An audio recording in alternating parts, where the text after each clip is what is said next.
मेरे साथ स्वामी रामदेव जुड़ गए हैं। स्वामी रामदेव आप जानते ही हैं, योग गुरु हैं। इसके अलावा पतंजलि उनकी कंपनी है जो कि तरह तरह का सामान बनाती है। एंटरप्रेन्योर भी हैं, बिजनेसमैन भी हैं। लेकिन स्वामी जी से आज बातचीत होगी योगा डे के बारे में, चीन के बारे में और कोरोना वायरस के बाद जो स्थिति है देश में उसके बारे में। स्वामी जी स्वागत है न्यूज़ 24 पर। अब 2 दिन बाद तो योगा डे आ गया, योग दिवस आ गया स्वामी जी, लेकिन इस बार कैसे योग दिवस मनाएंगे? क्योंकि सरहद पर चीन से झगड़ा चल रहा है और देश में कोरोना वायरस से झगड़ा चल रहा है। इस बार कैसे योग दिवस मनेगा?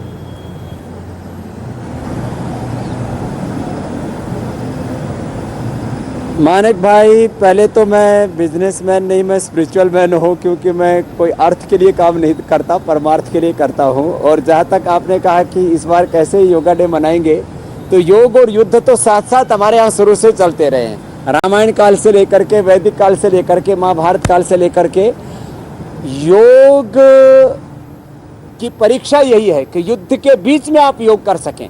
संघर्षों और प्रतिकूलताओं के बीच में तो अध्यात्म की, नैतिकता की और मानवीयता की, मानवीय मूल्यों की परीक्षा होती है। इसलिए इस बार युद्ध के बीच में भी योग मनाया जाएगा और देश को योद्धा बनाया जाएगा। चीन पर लड़ने के लिए तो हमारी सेना, सरकार और मोदी जी सक्षम हैं। वहाँ पर जो भी छोड़ने पड़ेंगे, बम छोड़ने पड़ेंगे, परमाणु बम छोड़ने पड़ेंगे, रॉकेट छोड़ने पड़ेंगे, मिसाइल छोड़नी पड़ेंगी, उसके लिए हमारी सरकार सक्षम है। हमें अपनी पॉकेट का एक भी पैसा चीन को न जाए, इसके लिए प्रतिबद्धता लेनी पड़ेगी कि हम योग व्रती के साथ स्वदेशी व्रती भी बने। चीन का पूरी तरह से बहिष्कार करें, उसकी कमर तोड़नी पड़ेगी। करीब 15 से 20 लाख करोड़ रुपए का डायरेक्ट इंडायरेक्ट बिजनेस करता है भारत के साथ। जो हम इंपोर्ट करते हैं वही नहीं, अंदर भी हजारों कंपनियों का चाइना ने जाल बिछा दिया है। शेयर मार्केट में भी उसके लाखों करोड़ लगे पड़े हैं पैसे। और हमारे हिंदुस्तान की बहुत सी सेलिब्रिटीज वो चाइनीज प्रोडक्ट्स का को इंडोर्स करती हैं, उनको भी अपने आप को विड्रॉ करना पड़ेगा। और जो हिंदुस्तान में जो अपने आप को लेफ्टिस्ट कह करके एक अलग प्रकार की आइडियोलॉजी हिंदुस्तान में फॉलो करते हैं, भाई आइडियोलॉजी जरूर फॉलो कर लो, कोई बात नहीं, जिसको जो पसंद आता हो, लेकिन भाई चीन का और चीनी प्रोडक्ट का बहिष्कार करना ही पड़ेगा। क्योंकि चीन आज भारत के साथ एक दुश्मनी पर उतर आया है।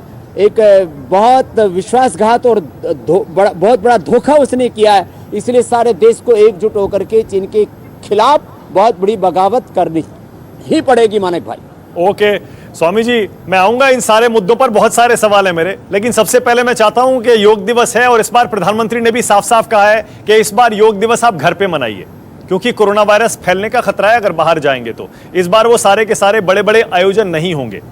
तो घर में स्वामी जी कौन कौन से योगासन हैं जो इस मुश्किल समय में लोग कर सकते हैं, तनाव थोड़ा कम हो करके लोग वीडियो कॉन्फ्रेंसिंग के जरिए, टीवी चैनल्स के जरिए योग का पूरा प्रोटोकॉल सारे दूरदर्शन के चैनलों से लेकर के टीवी न्यूज़ चैनलों से लेकर के बहुत सारे इंटरटेनमेंट चैनल्स भी जो है इस बार ये इंटरनेशनल योग डे का पूरा योगा प्रोटोकॉल दिखा रहे हैं। तो अपने घर में देख करके करें। 21 जून को 21 योगाभ्यास हैं, आसन है, उसमें 5 सूक्ष्म व्यायाम, हल्के व्यायाम जिसको बोलते हैं, और 5 प्रकार के प्राणायाम है। तो ये तो एक बेसिक योग है, इसको घर में ही रह करके सब फॉलो कर सकते हैं और घर में रह करके कर भी रहे हैं करोड़ों लोग। जो नहीं कर रहे उनसे भी मैं कहूँगा, कम से कम ये योग की वर्षगांठ है। एक तरह से योग को गौरव देने का दिन है, अपने पूर्वजों को गौरव देने का दिन है और अपने जीवन में अंतर्मुखी होने का, stay at home and yoga at home का, अपने स्वरूप में ठहरने का दिन है, स्वस्थ रहने का दिन है। तो इस दिन जरूर योग को अपनाएं, फिर आदत पड़ जाएगी तो बाकी बुरी आदतें भी अपने आप छूट जाएंगी मानिक भाई। तो सोशल डिस्टेंसिंग का ध्यान रखते हुए वीडियो कॉन्फ्रेंसिंग के जरिए, वर्चुअली टीवी चैनलों के जरिए सब कुछ आपको अपने घर बैठे मिल रहा है। विज्ञान ने सारी दुनिया मिटा दी है, इसलिए घर बैठे योग कीजिए और उससे पूरा लाभ उठाइए। इसमें किसी भी तरह से ऐसा नहीं है कि आप समूह में योग करते हैं तभी लाभ होता है। मैंने तो बचपन में अकेले योग सीखा था और अभी भी 2.5 महीने से पूरे हिंदुस्तान के लॉकडाउन के दौरान एक दिन भी मैंने जो है छुट्टी नहीं की है। सुबह 4 बजे लग जाता हूँ, लगभग 10 बजे तक डेली करोड़ों लोगों को योग सिखाता हूँ। इसको घर बैठे ही फॉलो करें मानिक भाई। हाँ, तो मैंने एक वीडियो देखा था आपका जिसमें आप हाथों के बल चल रहे थे। बड़े बड़े आजकल के लड़के जो खूब जिम जाके बॉडी बना लेते हैं वो भी सोचते हैं काश हम कर पाते। आपने वो करके दिखाया, मैं वीडियो देख रहा था आपका, हाथों के बल जो चलते हैं, हैंड स्टैंड बोलते हैं उसको स्वामी जी। मैंने आपसे कहा कुछ प्राणायाम को योग करके दिखाइए, आपने वो करके नहीं दिखाया। मुझे लगता है आप वो हैंड स्टैंड करने के मूड में हैं आज।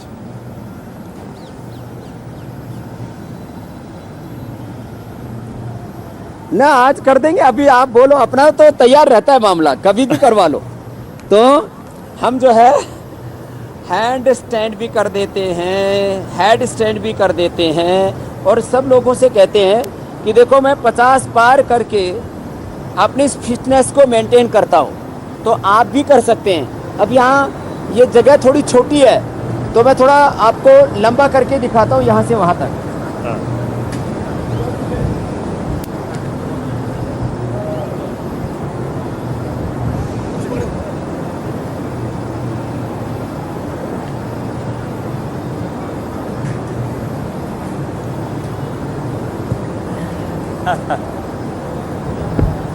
तो मैंने हैंड स्टैंड भी कर दिया है और ये हेड स्टैंड भी कर देता हूँ।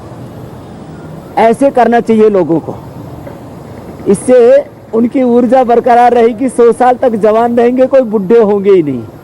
और जो ये ना कर सके उनको ये कर लेना चाहिए।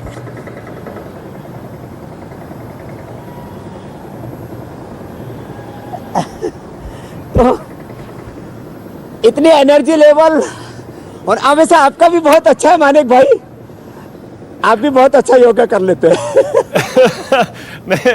मैं कर लेता हूं, लेकिन शर्म आ जाती है आपको देख के। मुझे याद है रणवीर सिंह के साथ आप एक कार्यक्रम में थे, रणवीर सिंह को भी शर्म आ गई थी, उन्होंने आपके आगे हाथ जोड़ लिए थे स्वामी जी।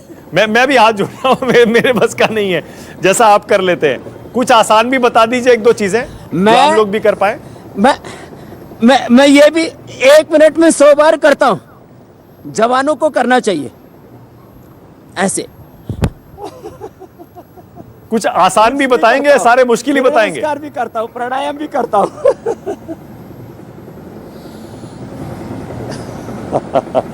आसान ये है, हाँ। ये पद्मासन में बैठ के ऐसे करना। ये आसान है स्वामी जी। बाकी सबके लिए है, भस्त्रिका करें, डीप ब्रीदिंग 2-3 मिनट ये करें, लंग रेस्पिरेटरी सिस्टम पूरा स्ट्रांग रहेगा। कपालभाति करेंगे, डायबिटीज कंट्रोल रहेगी, कोलेस्ट्रॉल कंट्रोल रहेगा, liver, spleen, intestine, pancreas, uterus, ovary, prostate सब एकदम फिट रहेंगे। फिर अनुलोम विलोम करें, इससे हाइपरटेंशन, हार्ट की प्रॉब्लम कतई नहीं होगी, स्ट्रेस एकदम कंट्रोल रहेगा।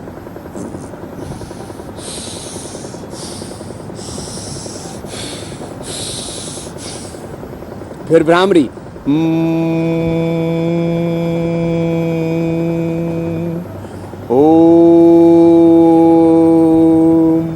ये इजी वाला है, ये तो सब कर सकते हैं मानिक भाई।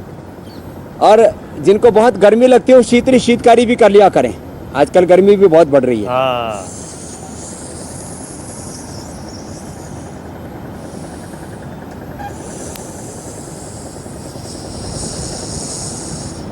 ऐसे जीभ बाहर निकाल के मुंह से लिया, नाक से छोड़ा, और एक दांतों के पीछे जीभ लगा के, इसको शीतकारी कहते हैं।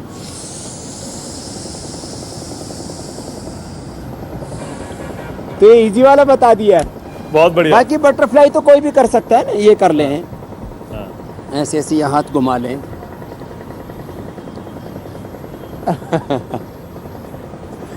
जी मानिक भाई, क्या बात है। अब स्वामी जी, अब मैं दूसरे मुद्दे पे आ रहा हूं। बॉर्डर पे टेंशन है और टेंशन जबरदस्त है। ऐसा टेंशन चीन और भारत के बीच पहले कभी नहीं हुआ। आपने थोड़ी देर पहले कहा चीन को हमारी सरकार, हमारी सेना सबक सिखाने में पूरी तरह सक्षम है। स्वामी जी, आपने उसी अपने वाक्य में वो बात कहते कहते अपने परमाणु बम का जिक्र कर दिया। तो आपको लग रहा है क्या चीन ऐसे मानने वाला है नहीं?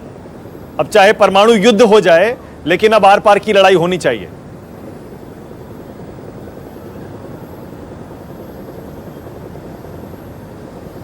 देखो, चीन को यदि अभी हमने सबक नहीं सिखाया तो पूरी दुनिया में भारत की तौहीन होगी।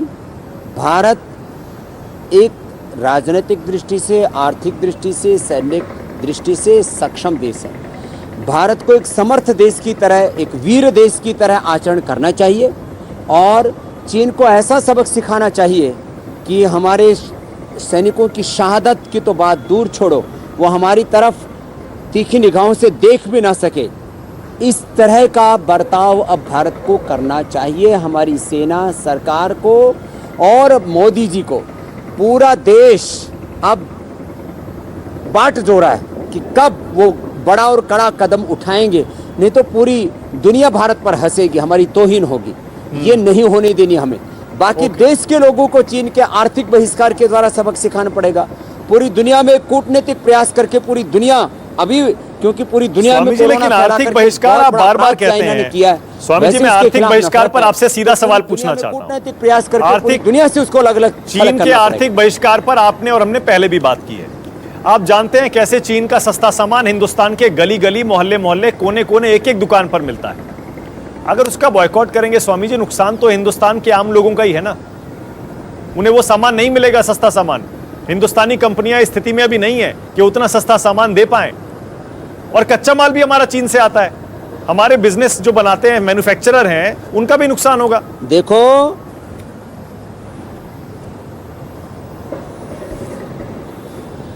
इसमें किसी का नुकसान नहीं है।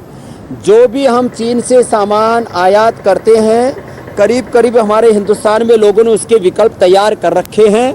जो नहीं भी हैं अभी, उनका भी विकल्प हमने बहुत जल्दी तैयार कर लेंगे।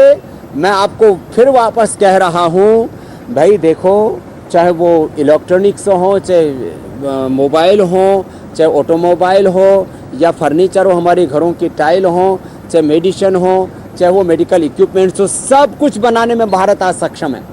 कुछ चीज़ों को बनाने में 1-2 महीने, कुछ को 6 महीना, कुछ बहुत ही बड़ी रेयर कुछ चीज़ें हैं तो 1 साल, और बड़े से बड़ा भी कोई एक बहुत बड़ा हमें उसके लिए कोई यहाँ पर मैन्युफैक्चरिंग हब बनाना पड़े, उसके लिए एक कोई एरिया स्पेसिफिक बनाना पड़े, तो उसके लिए भी 1 से 2 साल लगेगा, और बाकी 1-2 महीने में तो सारी चीज़ों के विकल्प यही हो जाएंगे। हाँ, भारत सरकार को 3 बड़े फैसले लेने पड़ेंगे। एक तो चीन के ऊपर इंपोर्ट ड्यूटी बढ़ानी पड़ेगी हमें। जो यहाँ चीन का सामान का विकल्प उपलब्ध कराए, उसकी सारी ड्यूटी हटा दो, उसको सब्सिडी और दे दो, बल्कि थोड़े दिनों के लिए वो फिर सक्षम हो जाए। और जो फिर यहाँ सामान बने उसको लोग जो है लोग करीब करीब चाइना के बराबर कॉस्ट में उपलब्ध करा दें, अफोर्डेबल कॉस्ट में उपलब्ध करा दें, और देश के लोग ये संकल्प लें कि हमें स्वदेशी इस्तेमाल करना है, तो ये सारा नक्शा बदल जाएगा। हिंदुस्तान के लोगों में एक बार उबाल आता है। अभी यही तो टोंट कर रहा है हम पर ग्लोबल टाइम्स चाइना का कि ये हिंदुस्तानी लोग हैं, थोड़े दिनों बकवास करते हैं और इसके इनके करने की कुछ बात नहीं है, खाली ये बंदर घुड़की देते हैं। तो अभी हमें बंदर की तरह नहीं, हमें शेर की तरह बिहेवियर करना पड़ेगा, और एक लॉन्ग टर्म स्ट्रेटेजी के तहत और निरंतरता के साथ हमें बड़े जोखिम मोल लेकर के कड़े फैसले लेने पड़ेंगे। और उसके लिए देश आज तैयार है। तो मैं चाहता हूं कि ये प्रवाह निरंतर बना रहेगा, तो हम चीन को हर जगह मात दे सकेंगे। वो ताकत है आज हिंदुस्तान में, मानिक भाई। ठीक है, ओके, लेकिन ये तो आप मानेंगे ना स्वामी जी कि एक बार फिर से चीन ने हमारे पीठ में खंजर भोंक दिया है। हम उससे लगातार पहले भी धोखा खाते आए हैं। हम बार बार भारत चीनी भाई भाई, हिंदू चीनी भाई भाई करते रहते हैं, और एक बार फिर से वही हुआ। हम उन्हें मनाते रहे, सोचते रहे पड़ोसी है, दोस्ती बनी रहे, रिश्ते अच्छे बने रहे, आखिरकार पीठ में खंजर खा लिया ना हमने फिर से।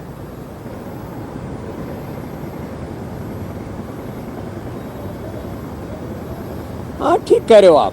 वो एक धूर्त, एक गैर जिम्मेदार, एक बहुत जाहिल, और क्या उसके लिए शब्द बोले, एक बहुत ही असभ्य देश की तरह वो आचरण कर रहा है। अब भारत को इस संदर्भ में भी 2-3 बड़े कदम उठाने चाहिए। जो भी हमने समझौते कर रखे हैं, पीछे किसी भी कालखंड में हुए हों, कौन प्रधानमंत्री था, किसकी सरकार थी, अब ये ज़्यादा महत्वपूर्ण नहीं है। हमें सारे समझौते रद्दी की टोकरी में फेंक देने चाहिए, और अपनी सेनाओं को वैसे ही चाइना बॉर्डर पर नियुक्त करना चाहिए, जैसे हम पाकिस्तान बॉर्डर पर अपने सैनिकों को, अपने अर्धसैनिक बलों को नियुक्त करते हैं। और वो सारी तैयारियां करनी चाहिए। उसके लिए चाहे हमको कितना ही बजट लगे, कितना ही उसके लिए हमें कीमत चुकानी पड़े, हम उसके लिए तैयार हैं। चीन को अब हमें सबक सिखाने के अलावा हमारे सामने कोई विकल्प नहीं है।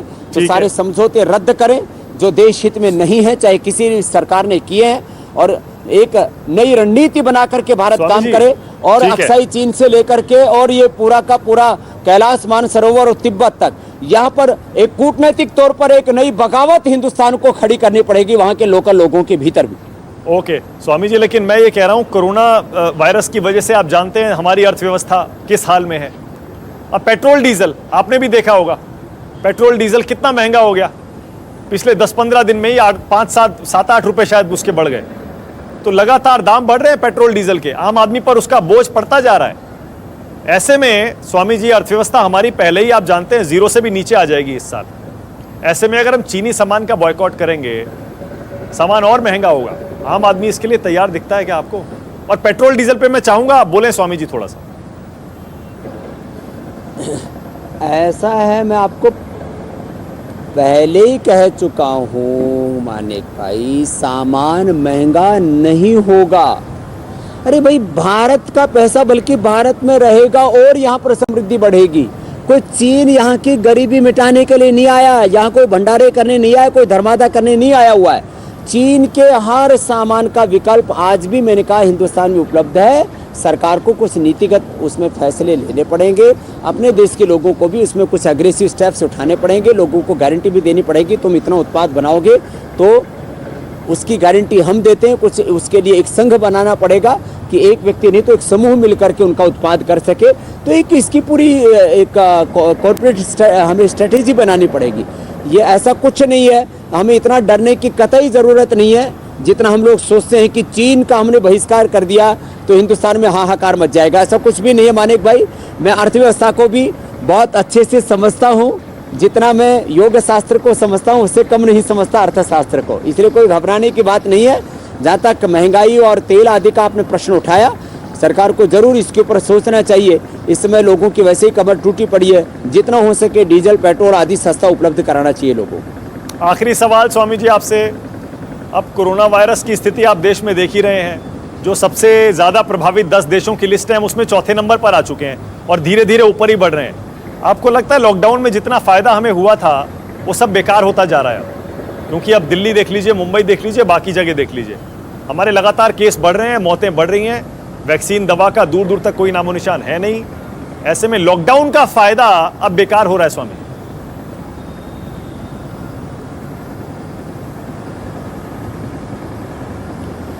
हाँ, ये सच है कि हमारे यहाँ पर लोगों में जागरूकता बहुत कम है, बहुत बेहोशी में जीते हैं। लेकिन एक तो मैं यही कहूँगा कि अपने आप को संभालिए, ज़िंदगी आपके हाथों में है, आपके पीछे आपका घर है, परिवार है, बच्चे हैं, संसार है। दूसरी बात, योगाभ्यास कीजिए, अपनी इम्यूनिटी बढ़ाइए। बाई चांस आप संक्रमित हो भी जाएं तो अपने आप को आप बचा सके, इतनी इम्यूनिटी अपने भीतर पैदा कीजिए, क्योंकि डॉक्टर हॉस्पिटल सब हाथ खड़े कर देते हैं जब आपका शरीर आपका साथ नहीं देता है।